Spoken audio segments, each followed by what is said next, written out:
السلام علیکم ورحمۃ اللہ وبرکاتہ۔ بسم اللہ الرحمن الرحیم۔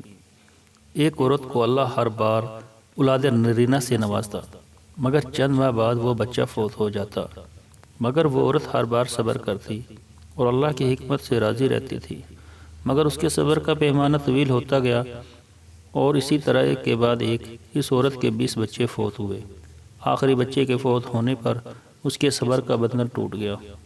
وہ آدھی رات کو زندہ لاش کی طرح اٹھی اور اپنے خالق کی حقیقی کے سامنے سر سجدے میں رکھ کر خوب روئی اور اپنا غم بیان کرتے ہوئے کہا، اے کون و مکان کے مالک، تیری اس گناہ گار بندی سے کیا غلطی ہوئی ہے کہ سال میں 9 مہینے خون جگر دے کر بچے کی تکلیف اٹھاتی ہوں، اور جب امید کا درخت پھل لاتا ہے تو صرف چند ماہ اس کی بہار دیکھنا نصیب ہوتا ہے۔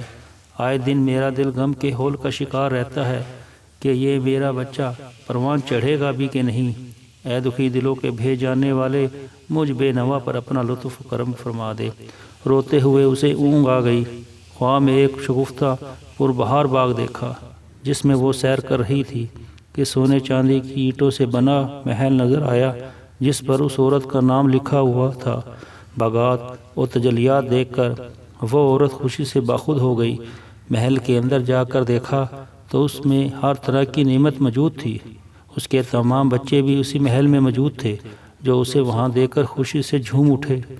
پھر اس عورت نے ایک غیبی آواز سنی کہ تو نے اپنے بچوں کے مرنے پر جو صبر کیا تھا یہ سب اس کا اجر ہے۔ خوشی کی اس لہر سے اس کی آنکھ کھل گئی۔ جب وہ نیند سے بیدار ہوئی تو اس کا سارا ملال جاتا رہا، تو اس نے بھیگی ہوئی آنکھوں سے عرض کیا، یا الہی، اب تو اگر اس سے بھی زیادہ میرا خون بہا دے تو میں راضی ہوں۔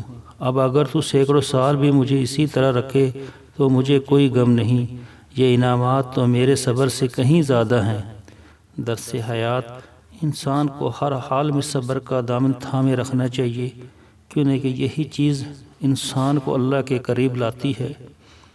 دوستو، ویڈیو اچھی لگی ہو تو لائک اور شیئر کریں اور چینل کو سبسکرائب کریں تاکہ آنے والی نئی ویڈیو آپ کو بر وقت مل سکے۔ اللہ حافظ۔